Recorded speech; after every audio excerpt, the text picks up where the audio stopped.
My brother pulled a surprise proposal on my fiancée to prove she's just using me to get back at him, and now I'm crossing my fingers that his wild move hasn't scared her off. My 28 male brother Mark, 26 male, used to date my fiancée Jen, 26 female, a year ago. For context, they dated back in August 2022. They were only together for a month before he broke things off with her because he was bored of being in a relationship and never really wanted to settle down anyway. At the time they were dating I was in a different state, so I had no idea he even had a girlfriend, and I had no idea who Jen was until I met her. Jen and I met at a bar when I moved back in October and hit it off really well. She was easily the most beautiful and intelligent woman I ever met, and we met up a few times more before we made it official. Fast forward to December and I finally bring her up to my family and propose them meeting her at Christmas. They knew I was in a relationship, but I'm not the most open about my personal life, so I kept details about her to a minimum until I knew how serious we really were. My parents asked to see pictures and they started passing my phone around the dinner table. Mark saw it and blew up, calling me a shit brother for dating his ex-girlfriend, and he demanded I break it off with her. I refused. When I asked Jen about it, she confirmed they dated and gave me the details about their breakup. It took a few weeks, but eventually Mark stopped bringing up me dating his ex and I thought he was over it. On Jen's birthday this year, I took her out to a fancy dinner with both of our families and her closest friends, and I asked her to marry me. Mark flipped once again and blew up about me proposing to her, which me and my sisters immediately shut down. The incident happened this past weekend. Mark had been pretty quiet about the whole thing for the last 2 months. I didn't see him much and figured he went low contact with me, which I had no problem with. Then he invited me and Jen for family dinner at his apartment with my parents and sisters. I thought it was weird, but my parents and sisters were also going, so we agreed to go. The dinner was nice, nothing too fancy, and we moved to the living room to talk. About 30 minutes into normal conversation, Mark stood up and told us he had an announcement. He made a long speech about being happy to have his family around for his big moment, then got on one knee and pulled out this cheap ring while asking Jen to marry him. Jen was confused and obviously uncomfortable and demanded that he put it away and stand up. My dad tried to make a grab for Mark, but I got to him first and punched him. I won't repeat most of it, mostly because I was too angry to even listen to most of it, but he said something along the lines of wanting to show me that Jen wasn't really into me and just wanted to get back at him. Before it could get worse, my parents rushed me out and promised to talk to him. It's been a few days since it happened and I'm still pissed off. I don't know what to do at this point. I'm scared Jen might have second thoughts marrying me because of this. Any advice? Edit to add later that day. First, thanks for reading and responding. I want to clarify a few things that I saw in the comments. 1. Jen and I are newly engaged. It was one of those feelings where we both knew we were in it for the long run. As fast as it is, I'm sure about her. 2. When we met, I was the one who approached her, not the other way around. Whether she knew or had suspicions of us being related, I don't know. I asked after finding out they dated and she says she had no idea. I didn't have a reason to doubt that, but I can admit this, seemingly, overreaction on Mark's part does raise red flags. 3. I had no idea she and Mark dated when I met her. Mark and I aren't close at all. We used to be, but as we grew up we drifted and talked less and less. Before I moved back, we didn't really speak much aside from special days like his or my birthday. Jen knew of my family but not much until I decided I was ready to introduce them to her. When she and Mark met, again, I didn't get a sense of any residual feelings on either part. She didn't treat him like a stranger, but she also wasn't overly affectionate with him either. 4. I was told this was a relationship that lasted a month. I didn't think I needed permission from Mark to ask her to marry me, but maybe that was wrong of me. I'm not sure. That being said, I plan to talk to Mark this weekend to lay everything out on the table and figure out what's up. I never asked for his side of their relationship, which is my fault for not doing my due diligence. Update 2 days later, I called Mark and asked him to meet up with me at my place to talk. I told him I would prefer Jen to be around for the talk as well, but I was cool with it if he didn't want her there. He agreed to talk to both of us and showed up at my place around noon today. It was pretty quiet for a few minutes before I started the conversation. I apologized for not warning him I would be proposing to Jen, and I apologized for hitting him. He said it was whatever, but he appreciated the apology. I told him what Jen had said about the relationship and breakup when I asked her about it, and I asked him to confirm if it was true. I pretty much said that his reaction throughout this whole thing has been extreme and I wanted to make sure I wasn't misunderstanding their relationship or downplaying how serious they were. He confirmed that they only dated for a few weeks and he broke up with her because he lost interest. Jen asked if he was acting like this because he still had feelings or regrets about ending things with her. He said he could admit he thought she was more attractive than when he last saw her, but there weren't any feelings or regrets. He said he just didn't like seeing a girl he dated, even if it was short term, with his older brother, and as a man I shouldn't have violated him by pursuing things with his ex. I reminded him that I had no idea they dated, so it wasn't like I consciously did this knowing their history together. He shrugged me off and said it didn't matter, I still should have broken it off. He was adamant that if the roles were reversed he would have done the same thing, which I highly doubt. I asked him why he proposed to her if he didn't have any lingering feelings. Basically, to sum it up, he was talking about it to one of his buddies who was around when Mark and Jen dated, and the guy put the idea in his head that maybe Jen knew from the start that we were related and was doing this to get back at him, considering Jen had been hung up on him after they ended. He and his friend thought it would be a good idea to test it and see if they were right, so he came up with the idea to propose and see if she dumped me for him. Jen asked him to elaborate on why he thought she was hung up on him, and he told her that he heard she was asking about him following the breakup and still hanging out at the places they used to go to, so it was a valid assumption. Then for her to pop up randomly with his brother affirmed his suspicions. Jen told him she'd only asked about him once following the breakup and she'd been hanging out at those places with friends before they started dating and she wouldn't avoid them because of a breakup. She also told him she was offended at the idea that she would go as low as to pursue me, just to get back at him. He shrugged and gave her a half apology but said she had to see it from his point of view. He asked her if she really didn't know and she told him that she didn't see the resemblance in us until we were in the same room and we act nothing alike, so it never crossed her mind, and he said okay. That pretty much wrapped up the conversation.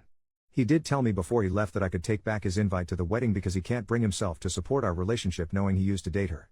I told him he didn't have to worry about that as he was most likely going to be uninvited anyway. It's been a few hours since our talk and I do feel better. My parents aren't too happy about him being uninvited, but they understood that it was a mutual decision and probably for the best. My sisters told me they knew he didn't have a good reason for being a jerk and they don't blame me for not wanting him at the wedding. As of now, I'm going to limit contact with Mark and I doubt he'll reach out to me anytime soon either. Once again, I want to thank everyone for reading and commenting, and if anything significant happens, I'll update again. Second update 2 months later, so I've been low contact with Mark since our last conversation. I haven't called him and he hasn't called me, and our only interactions have been in family settings. As it stands, my mom is now upset that Mark is still uninvited for my wedding. It started with a comment made during my younger sister Sophie's birthday, 22 female. Her boyfriend of, I think, 4 years proposed to her at the end of the night and we sat around talking about what she envisioned for her dream wedding.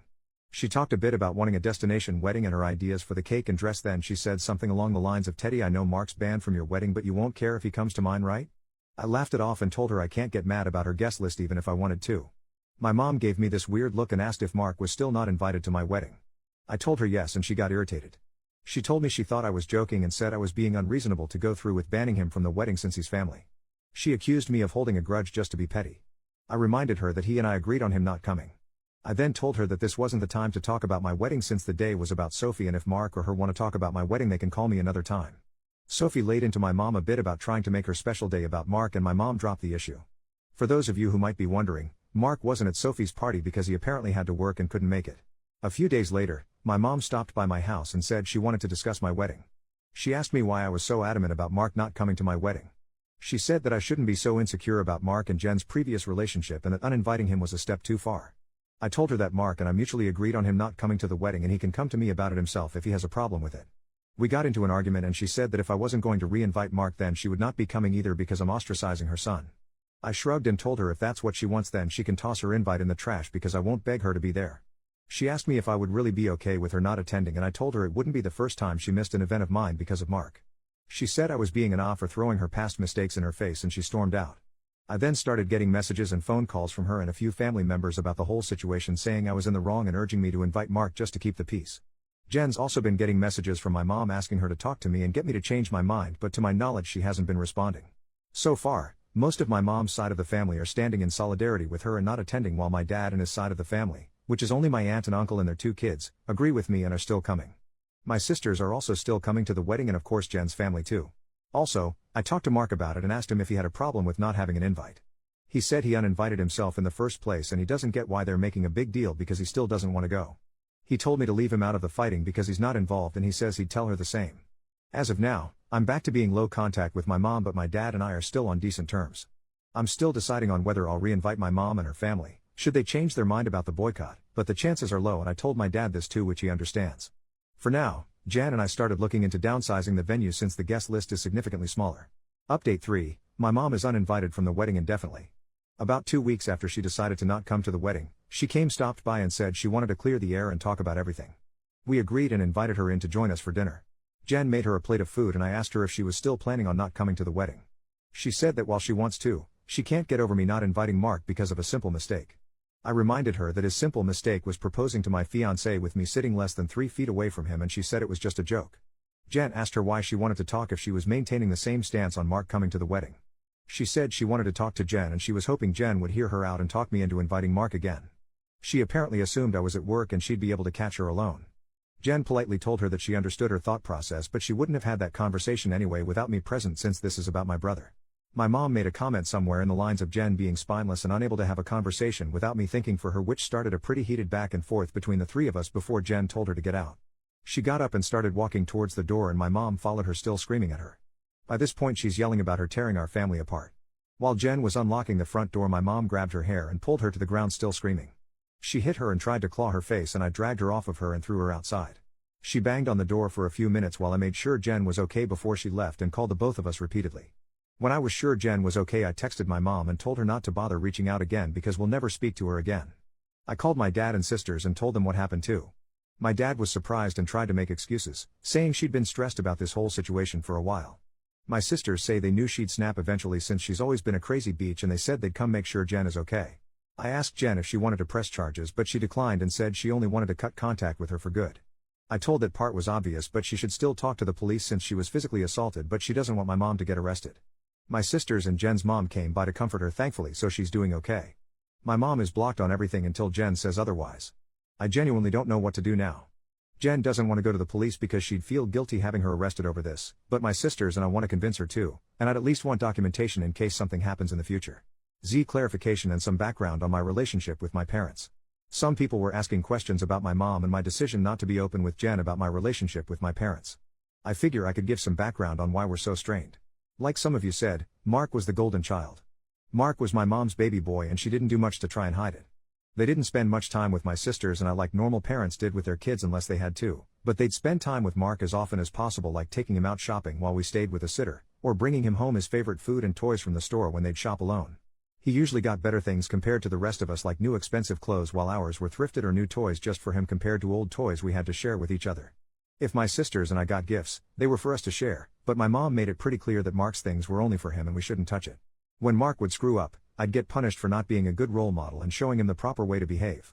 For example, Mark went through a phase of breaking his toys and I got the beating because obviously he learned the behavior from me. When he was 8, Mark got in trouble at school for trying to push a kid down the stairs. I was grounded for 2 weeks and told to apologize to the kid for not teaching my brother right. When I turned 13, I pushed for my parents to start giving me an allowance. They agreed as long as I did household chores like mowing the lawn, taking out the trash, raking leaves, etc. It was usually somewhere around $25 a week to help me start saving. Mark saw that I was getting money and he begged my parents for an allowance too. Instead of making him work, $10 of my allowance money was given to him each week because we were doing such a good job with our chores, that he never touched. Whenever I asked him to help, he'd tell me it's not his job to do chores so why should he bother. It was around this time that I started really distancing myself from my brother. By the time I entered high school, we only talked to each other when we needed small favors or when we absolutely had to. I got my first job when I turned 17 because I wanted to finally get my own car and make money that they couldn't force me to give to Mark. My oldest sister Maggie helped me start my own bank account and showed me how to properly budget and save my money. I got my first car at 18 after all of my hard work. When Mark got his license, my parents asked me to let him use my car to get around and for extra practice behind the wheel. Reluctantly I agreed and for a while the arrangement was fine. Mark used my car when I didn't need it and helped maintain it pretty well. When he expressed wanting my parents to buy him his own car, my mom came to me and told me to give him my car because he needed it more. When I refused, she threatened to kick me out. We got in a fight that night which ended with her giving Mark my car and taking me to transfer ownership of it to him within the following few days. Since I didn't have anywhere else I could go at the time, I just sucked it up and signed it over. When I graduated high school, both of my parents skipped my graduation because Mark didn't want to sit in a long ceremony just to see me get a piece of paper, and my mom didn't want to leave him alone for the night. So I only had the support of my sisters and my aunt and uncle who wanted to take me out. They ended up having to bring me home at my parents' request because they made me dinner to make it up to me. It was a dinner I couldn't eat because my mom put shrimp and chicken on the same serving dish and I'm allergic to shellfish. My first year out of high school I worked 2 jobs to buy myself another car, and at the start of the new school year I moved away for college and cut contact with them.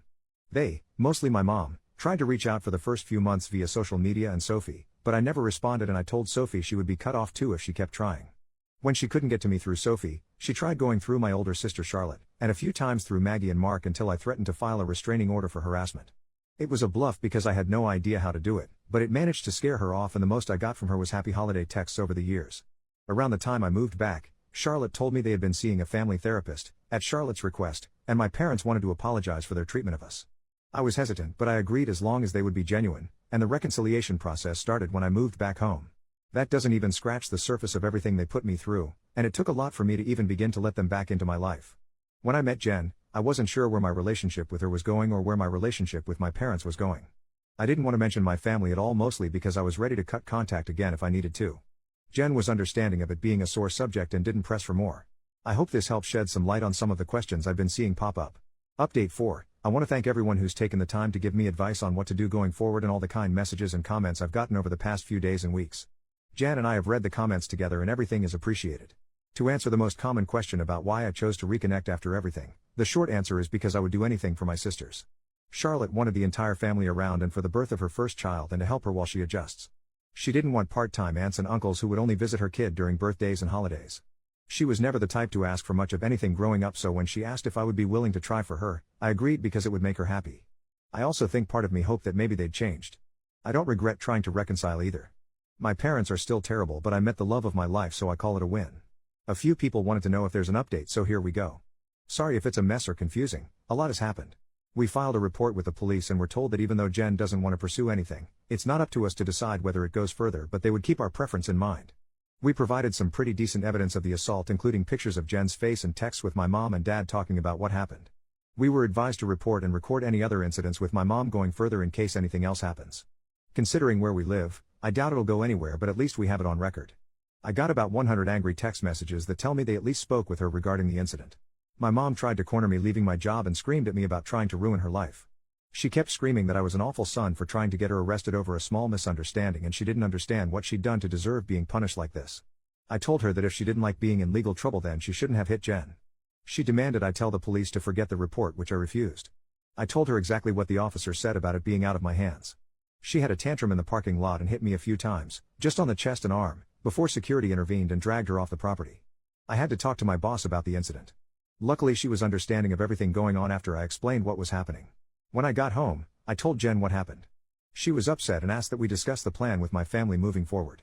It was a long talk, but we took the advice of some Redditors and decided to go completely no contact with my family aside from my sisters. We agreed that having them in my life is adding unnecessary stress for the both of us, and we aren't even married yet. She told me she wanted to consider moving away and putting some distance between us and my family. She said that she tried to stay out of my family issues because it's not her place, but she refuses to put up with my mom and her behavior or my dad enabling her abuse. A lot more was said, too much to put in this post, but I agreed with her that they were more trouble than they're worth and I also don't want to put up with this anymore. I also agreed to go to therapy and she's helping me find a therapist. I decided to call my dad after our talk and let him know I would be going no contact. He didn't answer the first time I called, so I left a message asking to have a long talk. When he called back, he asked if it was okay for my mom to be a part of the conversation. I told him it was okay since she needed to hear what I had to say too. The conversation went about as well as you could expect. I told them both that Jen and I are cutting them out of our lives. My dad demanded to know why I would do something like that after going through all the trouble of repairing our relationship. I told him that this entire thing with Mark has shown me that nothing is actually repaired between us and, as far as they're concerned, the world revolves only around my mom and my little brother. I told them that their continued favoritism of Mark has brought our relationship to a point of no return and that I wasn't interested in holding on to a failing relationship. I told them that I agreed to reconcile for Charlotte's sake, but I don't appreciate all of the disrespect towards me and Jen, and that I wouldn't put up with it anymore for both of our sakes. To my mom specifically, I told her that I was tired of her using me as a scapegoat for her bad parenting and Mark's attitude. I also told her that I would never forgive her for what she did to Jen and what she did to me and my sisters growing up. She started to say how I should move on like my sisters have, but I cut her off and told her that she should take their forgiveness and move on because she would never receive it from me, especially after everything she's done these last few weeks. She started crying and asking me how I could treat her like such a villain. I told her she could only be upset with herself because I've done nothing wrong. She cried harder and told me how much she regretted having me and how I've only tried to ruin her life. This started a heated argument between her and Jen once again, and Jen told her in much more colorful words that she was disgusting, and plenty of other nice names, for saying something like that to me. I don't know if she left the room or just decided to shut up, but my mom stopped talking when Jen was done speaking to her. My dad said he wasn't okay with being shut out of my life and he asked me to try to understand my mom's point of view. He said that she was also struggling because her kids were at odds and I was being unfair to punish her for her struggles with raising and caring for us. The last thing he said was that we were a family and I shouldn't let past mistakes stop us from moving forward together. I told him that the only person she ever cared for was Mark and herself, and there was nothing he could say or do to make me change my mind. I told him that it was up to him whether to keep my number, but I would be blocking him and my mom everywhere and I wouldn't be reaching out again. Then I hung up. Afterward, I sent a long email with a link to my posts attached to my entire family on inviting everyone except my aunt and uncle and my sisters to the wedding. I hadn't cried in a long time, but Jen held me while I cried after writing the email and she assured me we would be okay. My sisters also reached out to me after reading the email. I apologized to Charlotte for not being able to continue reconciling like she wanted, but she told me it was okay and it's not my fault I had to cut them off again. The response from my family has been pretty mixed. Some are angry I aired out family issues on a public internet forum, while others are pissed at my parents because they never knew it was this bad. The last person I talked to about everything was Mark. He asked if I was cutting him off too, and I told him I wasn't, but I wouldn't be going out of my way to reach out to him either. He didn't argue and just wished me the best with the wedding, and we haven't spoken since. Right now, Jan and I are looking for a new place to stay. The plan is to move closer to Jen's brother. He lives about 3 hours from where we are now in Jen, and I like the city he's in. I spoke to my boss about transferring, and Jen is looking into the option of working 100% remotely or possibly finding a new job. And once again our venue's changed. Since the guest list is significantly smaller, my future brother-in-law is considering letting us use his lake house for our wedding. I don't plan to post any more about this unless the sky falls, at least not until the wedding, because I want to move on with life, but I want to thank you all for your comments and advice. New update 10 months later. Hey everyone, it's been a while since I posted here. Things have been busy, but I saw a few requests for an update. It's small, but here it is. I have a wife and a newborn daughter now. We found out Jen was pregnant around the time of my last post, so that pretty much kicked us into overdrive as far as moving away and starting fresh in a new place. I was able to transfer to a different location, and Jen found a new job here that lets her work remotely. We got married 4 months ago at her brother's lake house. We didn't plan to have the ceremony so soon, but we both didn't want to wait for the baby to arrive to get married. Jen also found a dress that she fell in love with and didn't want to get too big to wear it.